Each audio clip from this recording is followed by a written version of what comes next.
a few words how to read a PET-CT report. Positron emission tomography is a tomographic imaging technique which allows non-invasive quantitative assessment of biochemical and functional process. Integrated PET with CT in a single unit has become an established and valued imaging modality in clinical routine. Cyclotron is a machine used to make short-lived radioactive isotopes that can be used for medical, usually produce positron-emitting radionuclides. A cyclotron does this by accelerating particles such as hydrogen atoms to very high speed and focusing them on a target substance where a reaction takes place that produces a radioactive element. Both the accelerated particles and target substance are specifically chosen to produce the desired radioactive element.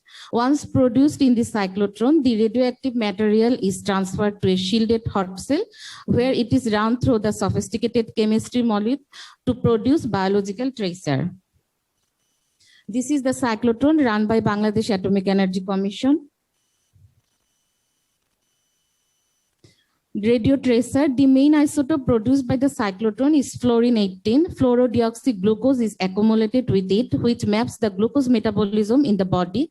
Fluorine-18 is a radioactive isotope that decays through the emission of positron, and these positrons are the key to positron emission tomography scan. Fluorine-18 has a short life, about 109 minutes. In addition to producing fluorine-18, cyclotron can also produce other radioactive isotopes such as carbon, gallium, and zirconium. For safety, for the operation of cyclotron and PET-CT facility, we need shielding, just as lead shielding. And in addition, the wall, ceiling, and the door of the cyclotron vault are approximately 4 meters thick of specialized concrete to protect radiation workers and the general public from radiation exposure. For radiation monitoring, it has a sophisticated radiation monitoring system with multiple radiation detectors monitored and controlled by a centralized control computer. We had battery-operated radiation survey meters and contamination meters throughout the facility. These are all the radiation protection equipments for cyclotron and PET-CT facility, like radiation dosimeters, lead goggles, jacket, and this is the TLD, thermoluminescent dosimeter for personal radiation protection. Bangladesh Atomic Energy Regulatory Authority, BAERA, is the regulatory body to carry out regulatory and safety function with regards to nuclear power generation and use of ionizing radiation in the country. All the occupational workers have maintained their dose limit. For workers, 20 millisievert per year average, and for individual members of the public, the annual effective dose equivalent limits are only 1 millisievert. We always maintain LRA and follow radiation protection principles, time, distance, and shielding.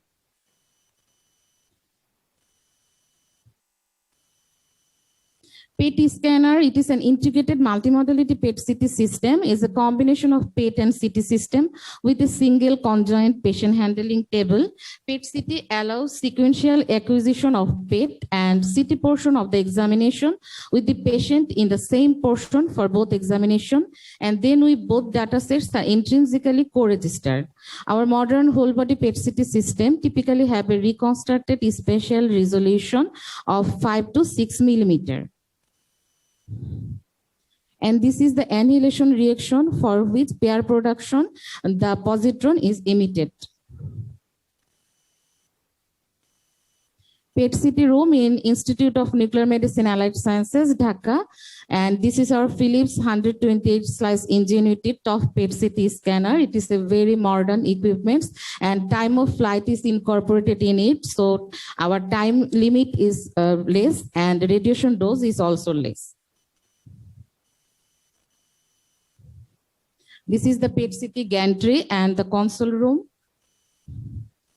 Now, what are the common clinical indications of FDG PET-CT scan? FDG PET-CT now has become one of the cornerstone of patient management in oncology.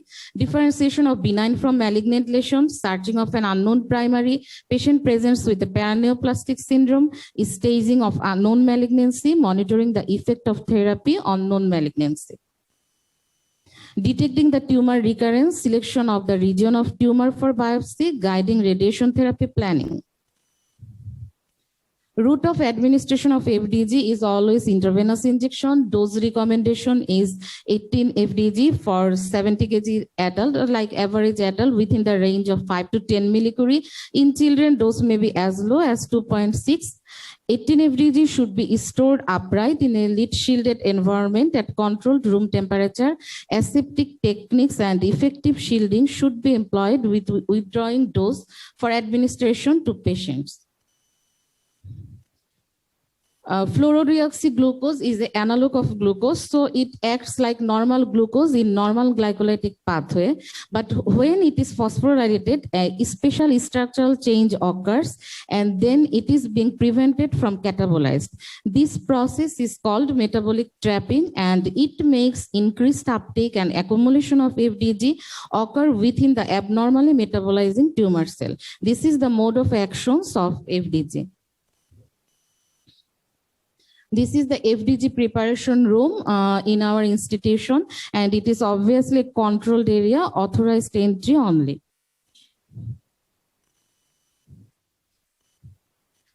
To get a good PET-CT report, we first need proper history and good patient preparation. So the request form should include sufficient medical information to demonstrate medical necessity and should at least include the diagnosis and questions to be answered. Review of the medical history. Relevant comorbidity is needed. Height and body weight must be incorporated in the report. We should know the history of current medication, any history of pregnancy, surgery history, as because it is recommended to delay the PET-CT for at least 4 to 6 weeks due to post-surgical inflammation. And in case of radiotherapy, we recommended to delay for 2 months due to radiation-induced inflammation. When a diagnostic CT scan is made with intravenous contrast agent, then renal function should be checked prior to contrast agent administration. Now, preparation for the procedure, we have to follow some rules, such as limited carbohydrate diet for the previous 24 hours before the scan.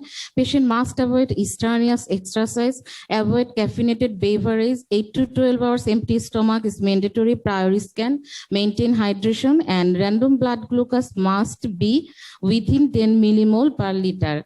I again say that random blood glucose must be within 10 millimole per liter.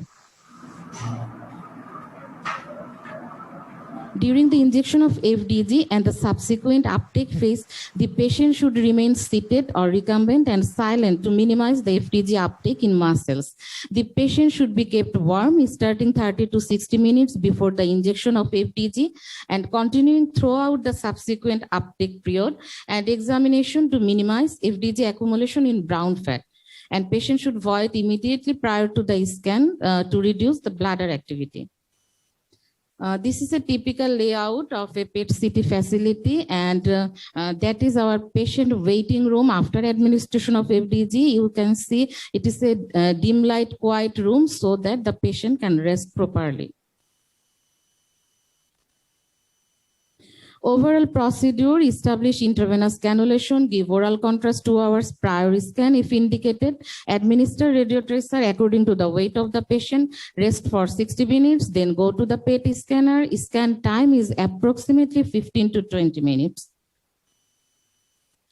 Generally, we follow some sequences. Just as first, we take a scanogram, then high-resolution CT chest taken, then non-contrast computed tomography, then contrast CT scan, and last PET was accused. These are all the different images sequences, maximum intensity projections, and all the CT and PET-CT fused images in different axial, coronal, and sagittal view. Effective radiation dose from a PET-CT is determined by several parameters, and the effective radiation dose is usually 3.8 millisievert for our PET portion, and the CT portion, it approximately ranges from 5 to 20 millisievert. Area of scan, generally we do torso imaging, that is base of the skull to mid-thigh. It covers most of the relevant portion of the body that is needed for our oncological practice. Extended whole body imaging from the top of the head through the feet in special cases like melanoma patient or any other cases which is mandatory. In PET-CT studies, attenuation correction and scatter correction are performed using the CT transmission data. Monitors, special monitors are used. Viewing condition must be good, and image data should be stored in an approved PACS system and in diagram format. What should be content of the report of a PET-CT? It should have the study identification, clinical information, procedure description, the time and date of the comparison study, blood glucose level must be included. Study specification also include our radiopharmaceuticals, the route of administration, the date, site, and time of administration.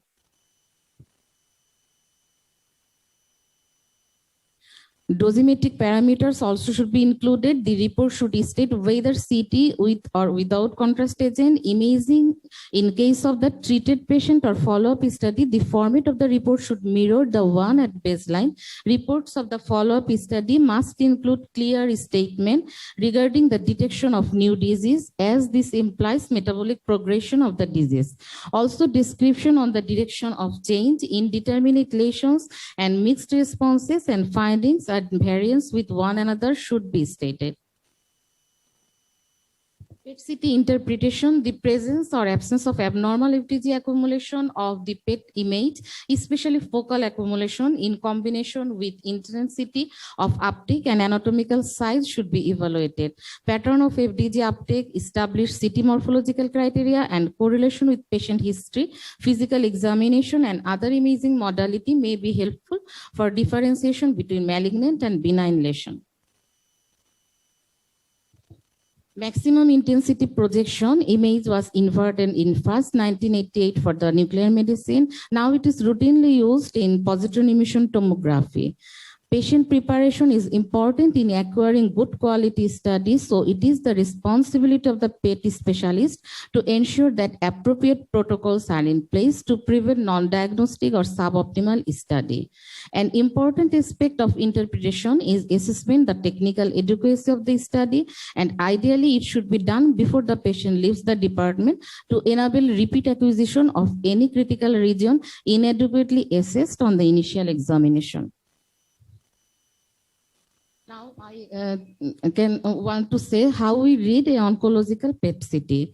Initial review of the image blinded to patient history or indication is valuable as it enables an unbiased assessment. The black and white cine maximum intensity projection is foremost in this initial review. The reconstruction method of this image tends to suppress the noise and highlights region of increased activity. With experience, key findings are often established within seconds by review of this series. By definition, this image is relatively insensitive to region of reduced activity. Now here we can see a patient with a metastatic colorectal carcinoma and hepatic metastasis. The fused image is presented in different color scale. We recommended using the rainbow color scale because it is superior tumor to liver contrast compared to other commonly used color map. It is obviously good seen here. Next, we review the coronal PET images and triangulate apparent abnormalities on other plane and the MIP images. It is important to review these images on a workstation that has capacity to triangulate findings in axial, coronal, and sagittal planes. We find the coronal images particularly helpful for detecting small abnormalities. Any lesion identified on the PET then correlated with the CT images, reviewing soft tissue, lungs, and bone windows as appropriate to the location of the abnormality. We selectively review the non-attenuation corrected series when there is uncertainty about possible reconstruction artifact due to metallic object or patient movement between PET and CT components. In any PET-CT study, there are the stand-alone PET data, the CT data, and the fused PET-CT images. Correct and consistent windowing is key to avoid both over and underinterpretation of findings to maintain the consistency required for accurate comparison of multiple studies. Only after completing review of the standalone PET images, we review the fused PET-CT image, and this is quite different process to that of the many practices where the transaxial CT is scrolled through and any structural abnormalities identified then correlate with the fused PET-CT image. The PET window intensity is adjusted so that the liver appears light to mid-gray to the gray scale. And despite the difference in SUV max of the liver, secondary to differences in weight of the two patients, the liver intensity appears the same in both patients.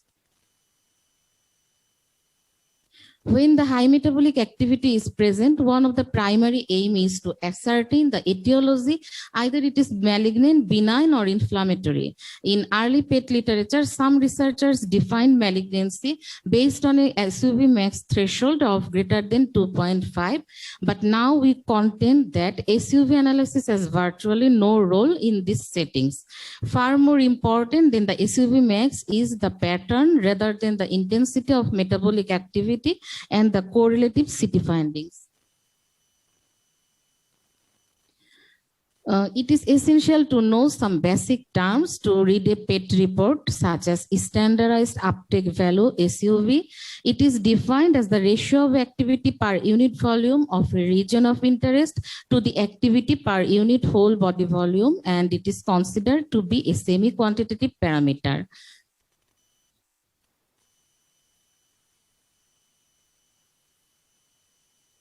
SUV means average SUV within region of interest. It is useful in large lesions and in center of small lesion. SUV max is the maximum SUV is obtained by using the maximum activity in the ROI instead of the mean activity. If all of the traces are in a study distributed evenly throughout the body, then the SUV in every location would be unity. The SUV serves as a normalized target to background ratio. The SUV of soft tissue is often less than 1, blood pool activity typically 1.5 to 2, liver activity is 3.5, and the SUV of malignant neoplasm ranges from greater than 2 to 20 or even more. Metabolic tumor volume is another important term. It is defined as the sum of the volume of voxel with SUV surpassing a threshold value in a tumor. Metabolic tumor volume exhibits a greater accuracy in predicting the progression-free survival and overall survival. Total lesion glycolysis is another important term. It is obtained by multiplying the MTV by the mean SUV value.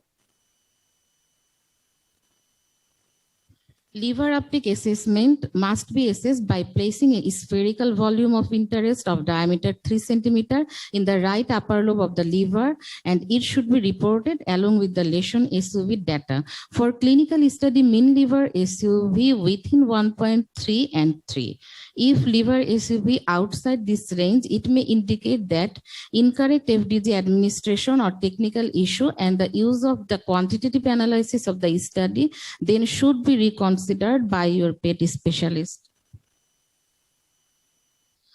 This is the measurement of a mediastinal and hepatic uptake. We should measure the liver uptake in right lobe of liver upper part, and we should measure the mediastinal blood pool mean activity in the aorta but not touching it wall. Mediastinal uptake assessment now is also important, and it is calculated by SUV inside the thoracic aorta, and it is expected to be around 1.2, and blood pool SUV should be around 1.6.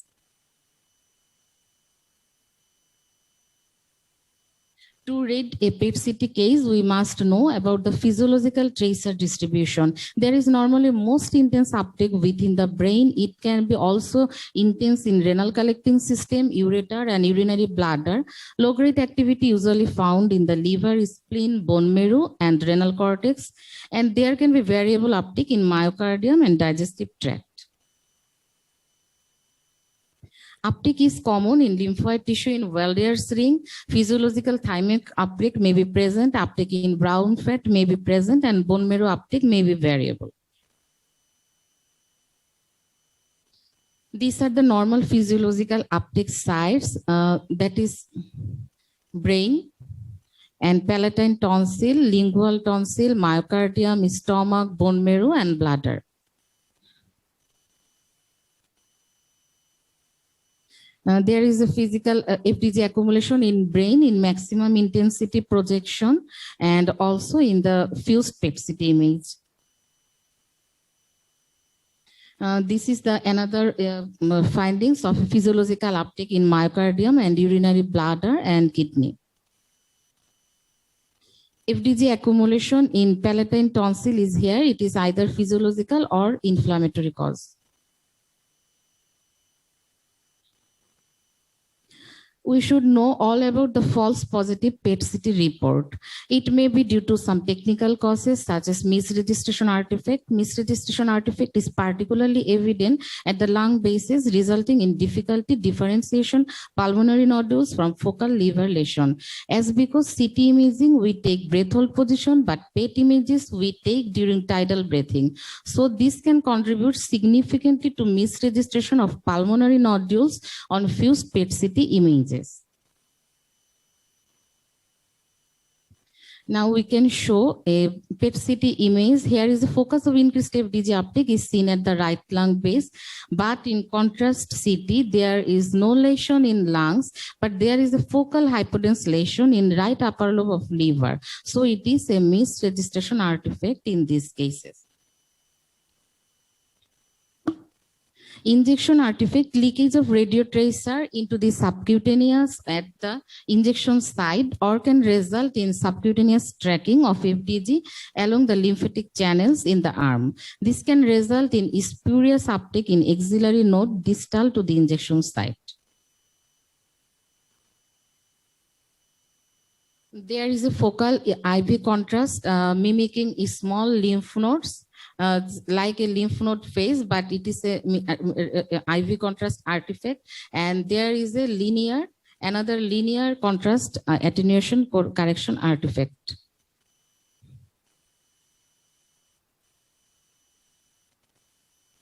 FDG uptake in hypermetabolic brown adipose tissue is well recognized as a potential source of false positive report. Hypermetabolic brown fat is commonly identified in children, female, and in cold ambient weather. The typical distribution of brown fat in a bilateral symmetric pattern in the supraclavicular and neck regions is rarely confused with malignancy. These are the common distributions of brown fat. This should be in neck, supraclavicular region, and both parasternal regions. In premenopausal women, endometrial uptake can show mild FDG uptake, and even ovary can show mild FDG uptake. But endometrial uptake or ovarian uptake in postmenopausal women is abnormal and warrants further investigation. Physiological mild FDG uptake within the endometrium in young female patient. Causes of false positive adrenal lesion may include benign hyperplasia, adrenal adenoma, or myolipoma. Symmetrical intense FDG activity with no identifiable abnormality on CT is associated with benign physiological FDG uptake. It is a case of benign adrenal hyperplasia and right adrenal adenoma. There is a nodular small lesion. There is a minimal FDG uptake, and it is benign hyperplasia, symmetrical bilateral FDG uptake. Thyroid uptake is common, such as in goiter or thyroiditis cases. Treatment-related cause of false positive artifact like thymic hyperplasia in post-chemotherapy state. It is a case of thymic hyperplasia with mild FDG uptake. Radiation pneumonitis is another common cause. It typically occurs following high doses of external beam radiotherapy. In acute phase 1 to 8 weeks, radiation pneumonitis is characterized by the ground glass opacity and patchy consolidation, and it may persist up to 1 year. So it is important to elicit a history of radiation from the patient and to correlate the increased uptake with the CT findings to avoid missing a disease recurrence.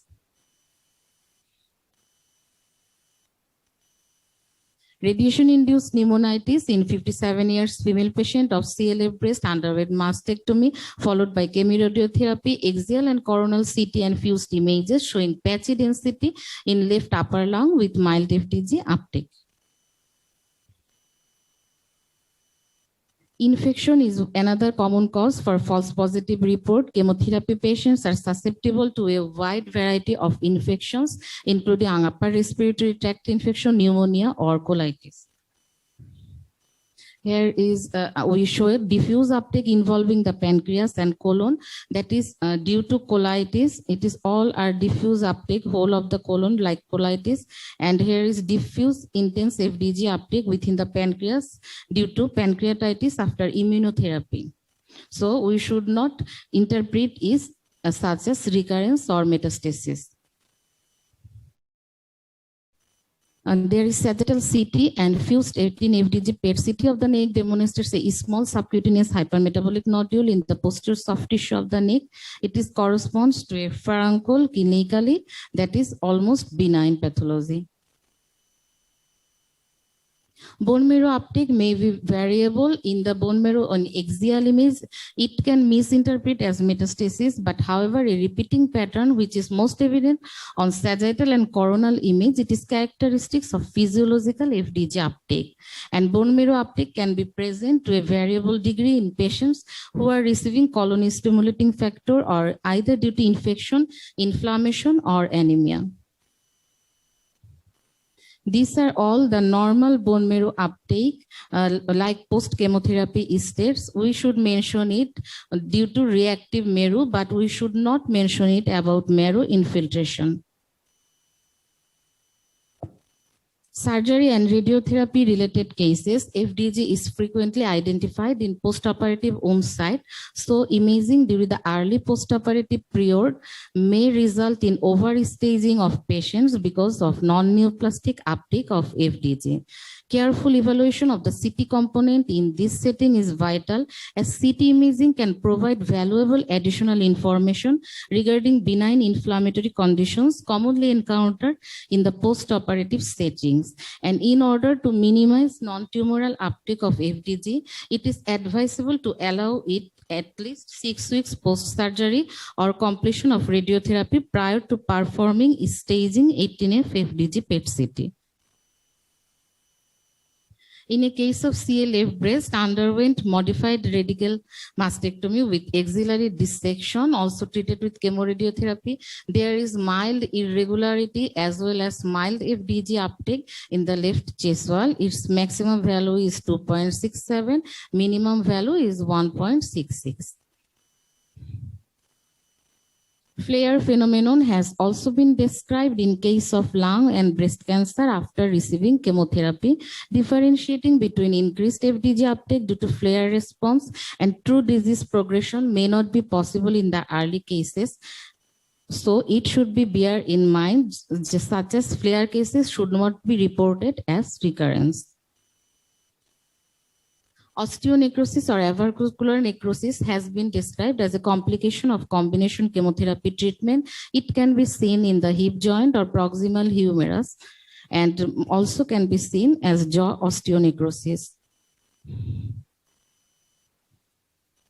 This is a case of osteonecrosis, focal intense FDG uptake, and here is the CT image. False negative lesions either may be resulted from a small size lesion. When lesions are smaller than 1 centimeter, these lesions may not show high FDG uptake in the lungs or mediastinum. This is the result of the 1 centimeter resolution of PET system is used. Here we can see some tiny scattered nodules in lungs. In that case, it shows no FDG uptake, but it is malignant. The patient is a patient for follicular thyroid carcinoma, but here is no uptake due to its small size. It is our beyond PET resolution. But we must tell about this. They are the malignant nodules.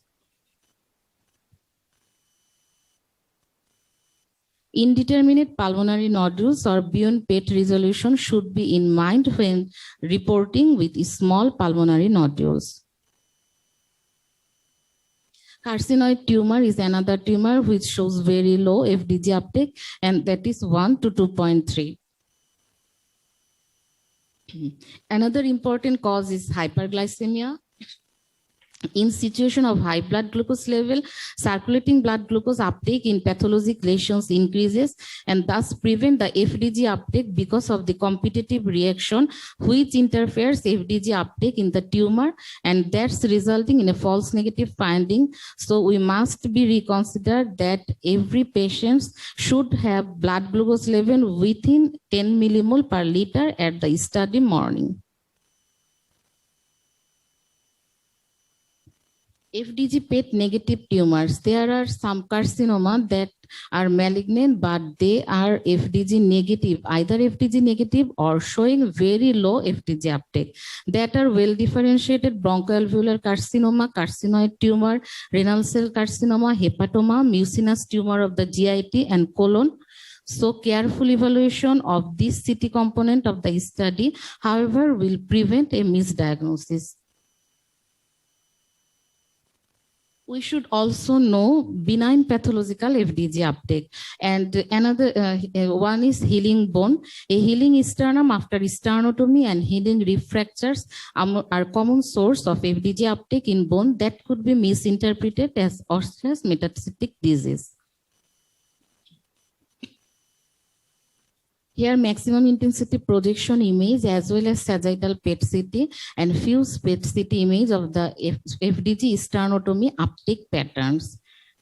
These all are FDG uptake within the healing bone, and it should not be considered as metastasis.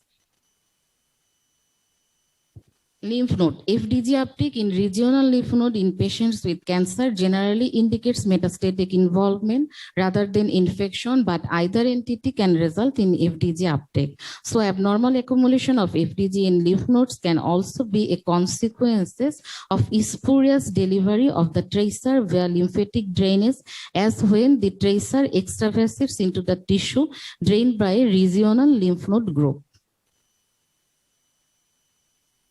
This is MIP, CT axial and PET CT fused images, FDG accumulation in primary lesion and lymph node in a patient with sarcoidosis. Joints, degenerative or inflammatory joint disease can give rise to elevated FDG uptake. Such uptake can often seen in sternoclavicular joint, and this uptake could be asymmetric. Anterior ribs occasionally demonstrate focal FDG uptake. Costovertebral joints rarely show modest FDG uptake. MIP and PET CT fused coronal mildly increased FDG uptake in pericapsular region of both hip joints.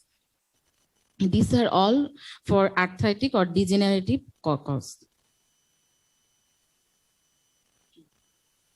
Now we can say that dual time PET imaging or delayed PET scan to differentiate malignant versus benign lesion. You have 5 more minutes left. 5 minutes. Lesions with decreased or stable SUV over time are likely to have a benign etiology. In contrast, lesions with increased SUV over time are likely to be caused by malignancy. So a dual time point imaging is a potentially promising method in FDG PET imaging for distinguishing malignant from benign lesion. The SUV both initially after 60 minutes of administration of radiotracer and over time like 2 hours or more may provide provide a better way to differentiate benign and malignant lesions in FDG PET-CT. We should incorporate positron emission tomography response criteria in solid tumor, that is PERSIST criteria, and it has 4 categories: complete metabolic response, partial metabolic response, progressive metabolic disease, and stable metabolic disease. Here is some PET-CT cases of CA breast in our institution. A 58 years female with infiltrative duct cell carcinoma of left breast with lymph node metastasis underwent left mastectomy with axillary clearance followed by chemoradiotherapy. After 1 year of completion of radiotherapy, follow-up PET-CT scan shows no evidence of local, regional, or distant metastasis. The patient has reported as good therapeutic response. In a case of invasive duct cell carcinoma, the patient already underwent mastectomy and chemoradiotherapy. In comparison to previous scan done 5 months earlier, his recent PET-CT shows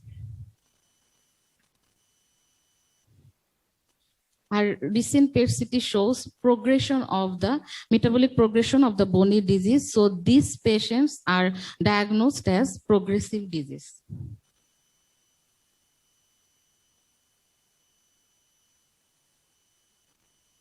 Axial CT and fused PET-CT images of the same patient, we can see very intense 14.77 intense FDG uptake in the vertebral column and many rapes.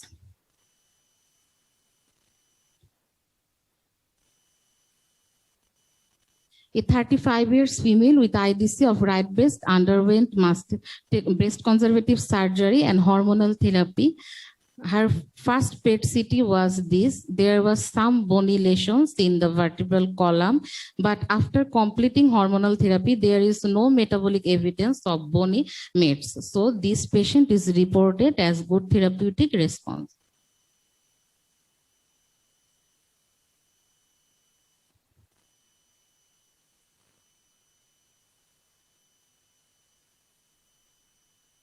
Another patient, 50 years female patient, already underwent mastectomy and radiotherapy not given, chemotherapy given.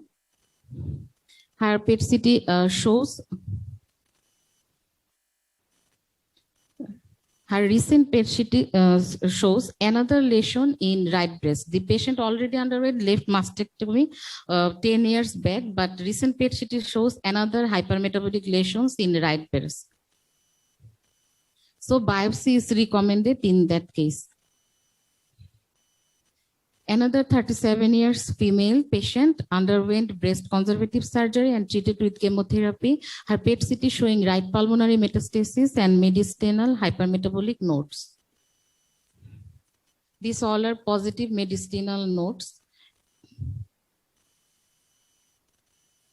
Another patients underwent mastectomy, immunohistochemistry where estrogen receptor and progesterone receptor positive, radiochemotherapy was completed. Her PET-CT report shows small pulmonary lesions, right-sided pleural effusion, and mediastinal hypermetabolic nodes. These all are mediastinal hypermetabolic node. There is another metastatic lesion in sternum you have, and 2 more minutes left. And it is another case where MIP image can show some lesions, that is hypermetabolic lesions in lungs and nodes also, but in myocardium, it is intense FDG uptake due to recent chemotherapy.